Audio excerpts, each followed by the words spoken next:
საქართველოში არ მოქმედებს არც ერთი რეპრესიული კანონი იმ გაგებით, რა გაგებითაც საუბრობენ კონკრეტული პირები, არც ერთი რეპრესიული კანონი არ მოქმედებს. ჯიუტად იმეორებს და იმეორებს, თითქოს ვინმე დაარიგაო, იმეორებს და იმეორებს სიტყვებს ირაკლი კობახიძე და დასცენს. ჭყალი გაიხსნა ჩვენს ქვეყანაში ყველა კანონი ემსახურება ლეგიტიმურ მიზანს და ყველა კანონი არის პროპორციული იმეორებს ამ სიტყვასაც. ამ წინააღმდების ბოლო კიდევ უფრო საოცარია ის ამბობს, ჩვენ მზად ვართ სათითაოდ განვიხილოთ ნებისმიერი კანონი, რაზეც ეს ადამიანები, ამას ამბობს ირაკლი კობახიძე, ცოტა დამფრთხალი ფოტო კი გამოვიტანეთ მისი AI-ის შექმნილი, რაღა დაგიმალოთ და რაზეც ეს ადამიანები საუბრობენ, იგულისხმება EUTO და მისი ექსპერტი. და ამის შემდეგ საქართველოს პრემიერად რომ მუშაობს ის კაცი, კიდევ ბევრ სიტყვას წარმოთქვამს, სიტყვებს კონკრეტულ და რეალურად უსამართლო და მხოლოდ ქართული ოცნებისათვის სასარგებლო, ეგრეთ წოდებულ კანონებზე ამავე მიზნით მიღებულ გადაწყვეტილებებზე ის კვლავ იმეორებს ჯიუტად, რომ ქალი ქალია და კაცი კაცი, თითქოს ვინმე მას ავალდებულებდეს იუსტიციის სახლში ფეხმარდად გარბენას, არ ვინმე საერთოდ საუბრობს დეტალებზე, უმნიშვნელო დეტალებზე, მართლა იმგვარ დეტალებზე, რომლებიც საინტერესო არავისთვისაა და მე პასუხად უნდა გითხრათ, რომ მათი ყველა სიტყვა არა იმდენად მნიშვნელოვანი, რამდენადაც განსახილველი იქნებოდა, რომ არა ერთი ამბავი, ერთი ფაქტორი, ერთი ასპექტი, ერთი დეტალი ამ სიტყვებს, როგორც თავად კობახიძეს უყვარდა ხოლმე თქვა თავის დროზე, ამ სიტყვებს აქვს ჩალის ფასი აქვს, იმიტომ რომ თავად ავტორი კონკრეტული კობახიძე, ან ავტორები ბევრნი ამ შექმნილი სისტემის თანაშემოქმედნი არიან. შესაბამისად ის კობახიძე ან სხვები, მოკლედ ის კობახიძე ობიექტური მსაჯული ვერ იქნება. ირაკლი კობახიძე ლუკაშენკოს ფოტოზე კი ვილაპარაკეთ, რატომ გამოვიტანეთ ბელარუსელი დიქტატორის ფოტო, ამაზე გეტყვით 2 წამში, კი არა 20 წამში. კობახიძე ობიექტური მსაჯული უბრალოდ ვერ იქნება, მსაჯული კი არა, არამედ სუბიექტური მხარეა, ზუსტად ისეთი როგორც მაგალითად ბელარუსშია იმ ქვეყნის ლიდერი ლუკაშენკა, რომელიც ამბობს OBSE не имеет права, EUTO-ს არ აქვს უფლება, ლუკაშენკოც იგივეს ამბობს, რასაც კობახიძე და რა სხვაობაა, ახლა ვიკითხოთ ლუკაშენკასა და კობახიძეს შორის არის, როგორ არა, ის ბელორუსის ლიდერი რეალური მმართველია, კობახიძე რეალური მმართველი არ არის, ეს საქართველოს ლიდერი ქვემდებარე რეალური მმართველი ივანიშვილის ქვემდებარე პირია, ის ბელარუსის ლიდერი ულვაშს და საინტერესო ფოტო გვექნება ახლა ულვაშსა და მეტწილად უთმოა. გამოვიდაოთ ეს ფოტო, ხო რა სხვაობაა ლუკაშენკასა და კობახიძეს შორის, ეს პლაზმა, ეს წარწერა, ლუკაშენკო ულვაშსა და უთმოკაცია, ხოლო ირაკლი კობახიძე თმიანი და ულვაშო. აი, ნახეთ რა საინტერესო ფოტო, ოღონდ მეტი ფოტო ბუდიონისავით აქვს, ხო? რა ქვია ამას, ლუკაშენკას ესე გამოგვივიდა ხელოვნური ინტელექტის დახმარებით. მოკლედ თმიანი და ულვაშოა ირაკლი კობახიძე, მეტი საბოლოოდ არც არაფერი, არც არანაირი სხვაობა მათ შორის არაა. გამარჯობა, მე ვარ ირაკლი დაბლიაშვილი, ეს არის კონტექსტი, ჩემი საავტორო გადაცემა, რომელიც ეს საავტორო გადაცემა დღესაც 2 ნაწილიანი იქნება. თავდაპირველად მე არც თუ დიდ შესავალს გავაკეთებ, ამავე შესავალში იქნება ჩართული ჰიბრიდული ომების მკვლევარის დავით ძიძიშვილის კომენტარი, შესავალს მალე მოჰყვება ინტერვიუ იურისტმა იამ წარიაშვილთან, უკვე შემდგომ კი გადაცემის მეორე ნაწილიც ამ თემას მიეძღვნება, რა საკვირველია. თემას, რომელსაც ქვია ქართული ოცნების, ასეც ქვია, ხო, ესე იგი ქართული ოცნების დასასრულის დასაწყისის და სხვა სლოგანი გამოვიტანეთ აქ შემთხვევით, მოკლედ თინა ხიდაშელი იქნება მეორე ნაწილის სტუმარი. დავიწყოთ ასე. კი გითხარით, რომ საქართველოს წინააღმდეგ მოშვერილი ჰიბრიდული იარაღის ფორმალური თვალსაზრისით პრემიერის ირაკლი კობახიძის მოსაზრებებიდან არც ერთს არ გაგაცნობთ მეთქი, მაგრამ ჩემი პოზიციის დასაბუთება კი შემომავიწყდა და ამავიწყდა და ახლა დავკავდები ამით. საქმე ისაა, რომ FSB-ს არის FSB-ს შენობა მოსკოვში. FSB-ს რახანია შემუშავებული აქვს ერთი სტრატეგია, რახანია დიდი ხანია 90-იანი წლებიდან, რომელსაც პირობითი სახელწოდება მოვუძებნე და დავარქვი გადაბნევის პოლიტიკა სტრატეგია. ამ სტრატეგიას რუსული სპეცსამსახური ეფექტურად ნერგავს თუ იყენებს ბევრგან, მაგრამ უეფექტურესად იქ, სადაც მას მეგობრები, პარტნიორები ეგულება თავრობაში, მაგალითად ბელარუსში ნერგავს რასაკვირველია ხსენებულ ბელარუსში სტრატეგიის თანახმად აქტორი ჩვენ სინამდვილეში ქართული ოცნება გაბნევს 1000 სიგიჟეს აყოლებს ამატებს და ცდილობს ყურადღება მეორე ხარისხოვან საკითხებზე გამახვილებინოს თავად ივანიშვილიც და მისი ირაკლი კობახიძეც ამ სტრატეგიის საცეცები არიან პოლკოვნიკი თუ კაპიტანი როგორც ხუთოსანი შეგირდი ირაკლი კობახიძე მოდი დავამატებ ასე ჩემი აზრით ხუთოსანი შეგირდი ასე იქცევა ანუ ირაკლი კობახიძე ვინმე სხვას კალაძეს კირცხალიას ან მაჭავარიას მათი ფოტოც გამოჩნდება ასევე ხელოვნური ინტელექტის მიერ შექმნილი კი არ ანდობს ჩვენს დაბნევას ირაკლი კობახიძე მისი პარტიიდან ერთს მეორეს მესამეს არ კი არ ანდობს არამედ თავად გამოდის პერსონალურად გამოდის თითქოს მნიშვნელოვანი იყოს ეს ამბავი და მნიშვნელოვანია ცხადია და ცდილობს ჩვენ შეთრევას მეორე კი არა მეათე ხარისხოვან მე-1000 ხარისხოვან საკითხებში და თუ ავყვებით და ვაღიაროთ რომ ავყოლილ ვართ გადა არა ანუ როგორც კი ამგვარ განხილვებს ჩვენც დავიწყებთ ლაბირინთში შევდივართ დებატებში პირთან რომელსაც არაფერი დიდად არ უნდა გარდა ერთისა ლეგიტიმაციისა და აქვს განზრახვა რომ ბჭყალებში რასაკვირველია და ამტკიცოს რომ ის მართალია კი ამიტომაც თქვა რომ ჯერ გვაღიარეთ და მე ვილაპარაკოთო ის მართალია ლეგიტიმური და მართალია და მე უკვე ვილაპარაკოთ რაზეც გინდა თողოთ იმაზეც არ დაგველაპარაკება რასაკვირველია და შესაბამისად როგორც კი უღრმავდები მის ყველა ეგრეთ წოდებულ კონტრარგუმენტს და ასეთი კონტრარგუმენტები ბჭყალებში ჰქონდა და აქვს ყველას მაგალითად აქვს მესამე ხსენებულ სად არის ცენტრში ოღონდ მარჯვნივ ჩემგან ამ შემთხვევაში ჰქონდა და აქვს ლუკაშენკას ხო ან ჰქონდა იანუკოვიჩს მის გვერდით რომ არის ახლა ფოტოზე მოთავსებული ასაც ხამენეისაც ეს განაცხადი არ არის ცოცხალი ჰქონდა ეგრეთ წოდებული კონტრარგუმენტები უნებურად შესაბამისად ექცევი ამ შემთხვევაში ქართული ჩვენ შემთხვევაში ქართული ოცნების რა დავარქვათ მიაღვარდინებაში რომელიც ამასთან დაუსრულებელიცაა და რომელიც ჩემი აზრით სათავე დადებულია მდინარე მოსკოვის მოსკოვიდან აი იმ მოსკოვიდან რომელსაც გახედავს ხოლმე პუტინი უთუოდ ან ვინმე კურატორი კობახიძისა ხსენებული FSB-დან და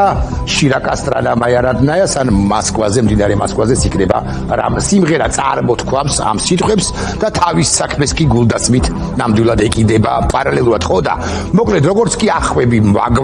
მაგვარობებს უნებურად ეხმები რუსულ კოცურ აბლაბუდაში და გიწევს რეაგირება მეტწილად აბსურდულ ეგრეთ წოდებულ კონტრარგუმენტებზე ირაკლი კობახიძეს აქვს ეს რაღაც ობობის ქსელი გაკეთებული და უნდა რომ შეგვათრიოს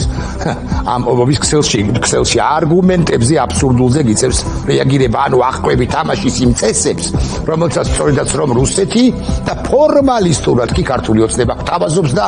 ამასობაში გვავიწყდება მთავარი დროც არ გვჭება მთავარისათვის რაც ამ შემთხვევაში ანუ მთავარი ამ შემთხვევაში ჩვენ შემთხვევაში თავმოყრილია ეუთოს მოსკოვის ჩეთახმების ფარგლების ანგარიშის ყველა აბზაცში რომლის უმთავრესი არსი ანუ ამ ანგარიშის მთავარი არსი არის აი რა ქართული ოცნების ხელისუფლებამ კონკრეტული სისტემური დანაშაულები კონკრეტული და სისტემური დანაშაულები ჩაიდინა სისტემური დანაშაულები ზედ დაამატა კონკრეტულებს ასე გეტყვით არაფერი არ გამოიძია აბსოლუტურად შეგდებოდა თუმცა შეეძლო გამოძიება არაკანონიერი მხოლოდ მისთვის სასარგებლო კანონები მიიღო მოქალაქეების წამებაზეც კი წავიდა წამებაც კი იკადრა და აი ამ ყველაფრის გამო რასაკვირველია ამ ყველაფერს საჭრდილი ადგა ხო კარნახობდნენ მას რუსეთიდან ის გადარჩა მე მინდა დაგარწმუნოთ რომ ცხადია დროებით მოკლედ თავგზა რომ არ აგებნეს ნდობა დაკარგული კობახიძის პრაქტიკულად არც ერთ კონტრარგუმენტს მე არ გაგაცნობთ ნამდვილად და პრინციპულად თუმცა ერთზე ან ორზე ჩემ და უნებურად ან იზოლებული ვარ რომ შევჩერდე მაინც შევჩერდები რადგან ამ აბდაუბდაში სწორედ ეს ორი მეჩვენება ყველაზე საინტერესოდ მაშ ასე კობახიძე მიაქციეთ ყურადღება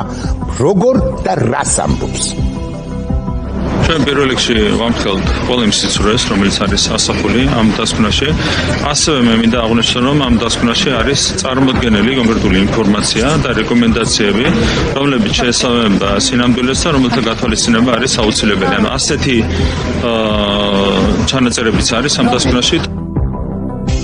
დისონანსია აქვს. ერთის მხრივ ამ ხელს, მეორეს მხრივ ეთანხმება ამ ხელს, ეთანხმება ამ ხელს, ერთი წამით მოკლედ. ვიდრე ვისაუბრებდე იმაზე, რომ თურმე ამ დასკვნაში არის რეკომენდაციები, ციტირება, რომლებიც სინამდვილეა და რომელთა გათვალისწინებაც აუცილებელია, კობახიძე ამბობს, ამას მე კი არ ვამბობ, კობახიძე ამბობს, მანამდე ამ კომენტარის პირველ ნაწილს ჩავუღმავდეთ. მაშ ასე, კობახიძე,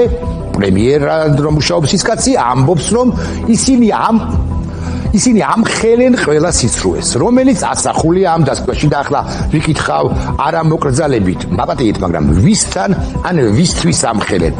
გოგა ხაინდრავასთვის, კობახიძე იმუქრება, გოგა ხაინდრავასთვის, ლალი მოროშკინასთვის თუ გიაუცნობი გაჩეჩილაძისთვის ლალი მოროშკინასთან იტყვიან, რომ ეს არის სიმართლეო და რა მნიშვნელობა აქვს იტყვიან თუ არა ხსენებულ სამკ და კიდევ 300 უხეშად ან 1800 პირთან 1800 სპიკერი მათ არ ახავთ, მაგრამ მაინც. მოკლედ ოცნების მომხრეს პირობითად ხელვაჩაურში ამას ეტყვიან თუ არა რა მნიშვნელობა აქვს. მოკლედ სად მოხდება ეს, როგორ მოხდება, რა მექანიზმით მოხდება ხილება კარგად ახსნი ეს დასკვნა არის თავის თავადი მეგობრებო უკვე დაწერილია უკვე უაპელაციო არსებობს ის და აპელაციას გასაჩივრებას სადმე რომელიმე ინსტანციაში აღარ და ვეღარ ექვემდებარება სხვაგვარად არ არსებობს არანაირი ვიმეორებ არანაირი საერთაშორისო ანუ ავტორიტეტული მექანიზმი არანაირი ინსტიტუცია გაერო თვითონ ეუთო თავად ეუთო ევროსაბჭო ევროპის საბჭო ევროპის კავშირი, რა ვიცი, რამ ორგანიზაცია საერთაშორისო, რომელიც მიიღებს ამ ეგრეთ წოდებულ მხილებას მოროშკინასი, კობახიძისა, ხაინდრავასი, უცნობისა, პაპუაშვილისა, სხვებისა, მოისმენს მათ თუ სხვათა, მათ, მოდი ასე ვიტყვი, დემაგოგიურ, ან თუნდაც არა დემაგოგიურ არგუმენტებს და ამ ყველაფერს გაეთანხმება. დავით ძიზიშვილი არის ესეთი კაცი, ჰიბრიდული ომების მკვლევარი, რომელიც საქართველოში არ იმყოფება. მას ვთხოვეთ, რომ სწორედ ამასთან დაკავშირებით ჩაეწერა კომენტარი ჩვენთვის, ის შეგვეხიდება ამ საკითხში და უკეთ გავერკვევით, რა საკვირველია დათო ძიზიშვილის სინქრონი. ეუთოს მოსკოვის მექანიზმის გააქტიურება უკვე იყო უდიდესი პრობლემა სახელმწიფოსთვის ზოგადად, იმიტომ რომ ამით ჩვენი სახელმწიფო დადგა ისეთ ქვეყნების გვერდით, როგორც არის ბელარუსია, რომლის წინააღმდეგ სხვა შორის სააგარში უკვე საქმე აღიძრა, ვთქვათ რუსეთი, რომლის წინააღმდეგაც საქმე აღზრული იყო და უკვე გაცემულია სპეციალური სანქციები და აი ამ კატეგორიაში რომ მოხდება ქვეყანა, ეგ უკვე პრობლემაა, თუმცა დასკვნა რომელიც დაიდო არის გაცილებით მძიმე ვიდრე მოველოდით, ვთქვათ და მოველოდით დარწმუნებული ვარ ქართული ოცნება, დასკვნა იმდენად მძიმეა რომ აქ პირდაპირ საუბარი არის იმაზე რომ არსებობს რაღაც ლეგიტიმური საფუძვლები რომ სახელმწიფოებმა მათ შორის ჰააგას მიმართონ რაც ძალიან მძიმე ამბავია ნებისმიერი ხელისუფლებისთვის ანუ აქ არ ვსაუბრობთ მარტო იმაზე რომ რაღაცა კონკრეტულად ირაკლი კობახიძისთვის არის ეს მძიმე ამბავი ეს არის კატასტროფა მათ შორის ქვეყნისთვის რომელსაც მართავს ახლა ხელისუფლება რომლებიც პოტენციურად არიან საერთაშორისო სისხლის სამართლის დამნაშავეები და ნუ ჩვენ რო ვიცით რომ აქ რაღაცები დაშავებული აქვს და ჩვენი კანონმდებლობით რომ დამნაშავეები არიან მაგაში უკვე აღარავის გვეპარება იმიტომ რომ აგერ ეუთო ამბობს რომ ესენი იმდენად ღრმა დანაშაულებში არიან შესული რომ შეიძლება მარტო ქართული კანონმდებლობა არ იყოს და საერთაშორისო სისხლის სამართლის სასამართლომ გაასამართლოს ეს ადამიანები და ამ მოცემულობაში როცა ირაკლი კობახიძე საუბრობს რაღაცას თავის მართლებაზე და ამბობს რომ მე ავდგები და დავამტკიცებ ჩვენ სიმართლეს აქ ჩვენ ვხედავთ ჰიბრიდული ომის საინფორმაციო განზომილების რუსული სტრატეგიის კლასიკურ გამეორებას როცა აღარ არსებობს საერთაშორისო საზოგადოებისთვის განკუთვნილი ნარატივი როგორც ახლა პუტინი აღარ ელაპარაკება ხო საერთაშორისო საზოგადოებას იმიტომ რომ ყველას დაანახა მისი სახე და რაც არ უნდა ამტკიცოს რომ რაღაცა ისტორიის კარგი მცოდნეა და კაცმოყვარია აღარავის აღარ ჯერა უბრალოდ მისი ტყუილების ასევე აღარ ჯერათ საქართველოს ხელისუფლებას აი ამ დასკვნის ამის მერე აღარ არსებობს ინსტანცია, რომელშიც შეიძლება რომ თავი იმართლოს კობახიძემ. იგი ამ ყველაფერს ამბობს ერთი მარტივი მიზეზის გამო. იგი ცდილობს საქართველოს შიგნით შექმნას აზრი, რომ რაღაცა გადარჩენის გზა ჯერ კიდე არსებობს და თლად ასე დაღუპული არ არის ბიძინა და მისი გუნდი და მართლა ჰააგაში ისინი არ აღმოჩნდებიან, იმიტომ რომ ვიღაცასთან წავლენ და დაამტკიცებენ თავის სიმართლეს. ამ მექანიზმის მთელი არსი იმაში მდგომარეობს, რომ აი ამ კვლევის პროცესში სანამ ეს დასკვნა დაიდება, ხელისუფლებას აძლევენ საშუალებას, რაც ხავარია უსვამენ შეკითხვებს, რომლითაც ისინი თავს იმართლებენ და ქართულ მოცნებამ იმართლა უკვე თავი მოსკოვის მექანიზმის წინაშე და ეგ თავის მართლებაც ამ დოკუმენტშია მოხდრილი, რაც ყველაზე მთავარია და როგორც აი ახლა ჩვენ ვამბობთ, რომ მისი არჯერად საერთაშორისო ასპარეზზე ასევე წერია ამ დოკუმენტში, რომ ამა თავი კი იმართლეს, მაგრამ სინამდვილეში მოხდა ეს და ეს, ანუ რეალურად ისინი ამ ყველაფრისგან მიუხედავად, რასაც გვიმტკიცებენ, ყუიან ფაქტიურად ამას ამბობს მექანიზმი, ისევე როგორც ყუის ირაკლი კობახიძე, როცა ამბობს, რომ რაღაცა ტიპის თავის მართლება შეიძლება მოახერხოს ვინმესთან. სინამდვილეში ირაკლი კობახიძე ახლა ცდილობს, რომ ქართული ოცნების მომხრეებს აჩვენოს, რომ გემი ჩაძირვის პირას არ არის მისული და ჯერ კიდევ ესე იგი არსებობს გადარჩენის შანსი, მაგრამ აი იმის მერე, რაც ამ დოკუმენტში წერია, ფაქტიურად ქართულ ოცნებას გადარჩენის შანსი აღარ აქვს. პრინციპულად ვეთანხმები დათოს, რომელსაც ბარემ მადლობას ვუხდი, ქართულ ოცნებას პრაქტიკულად მის გემს გადარჩენის შანსი არ აქვს. მადლობა კიდევ ერთხელ დათო ძიძიშვილს. მე კი ვაგრძელებ კობახიძის პასუხის მეორე შემოთავაზებული ნაწილის ციტირებას. ის თუ მიაქციეთ ყურადღება, ამბობს, მინდა აღვნიშნო, რომ ამ დასკვნაში წარმოდგენილია კონკრეტული ინფორმაცია და რეკომენდაციები, რომლებიც შესაბამებაო, ნახეთ რას ამბობს, სინამდვილესო და რომელთა გათვალისწინებაც არის აუცილებელი, ანუ რა გამოდის? მეგობრებო, ჯერ ერთი გამოდის ის, რომ ქართული ოცნების არც ერთ სხვა ლიდერს, მაგალითად შარმანაშვილ თენგის ეროვნულ დემოკრატიული პარტიის წევრი იყო თავის დროზე 80-იანი წლების, მიწურულს 90-იანი წლების დასაწყისში. ეს არ უთქვამს. ვოლსკის ცეკას ინსტრუქტორი თუ რაღაცა განყოფილების ხელმძღვანელი იყო, მას არ უთქვამს. სხვებს მსგავსი რამ არ უთქვამთ. მეორე გამოდის ის, რომ ვიდრე ეს დასკვნა არ დაიდებოდა, მანამდე ამასაც კი, ანუ არაფერს დანაშაულებს, რომლებიც ამ დასკვნაშია ჩაწერილი, აღწერილი, არ აღიარებდნენ, არ იძიებდნენ, შეგნებულად არ იძიებდნენ. მაგალითად ამას, რაც გამოჩნდება ახლა კადრში და ეს არის გურამ როგავა, ჩვენი კოლეგა, რომლის წინააღმდეგაც განხორციელდა ძალადობა და აბსოლუტურად შეგნებულად არ გამოიძიეს. რატომ? რა უფლებით? და მესამე და მთავარი, გამოდის, რომ თავად ბიძინამ,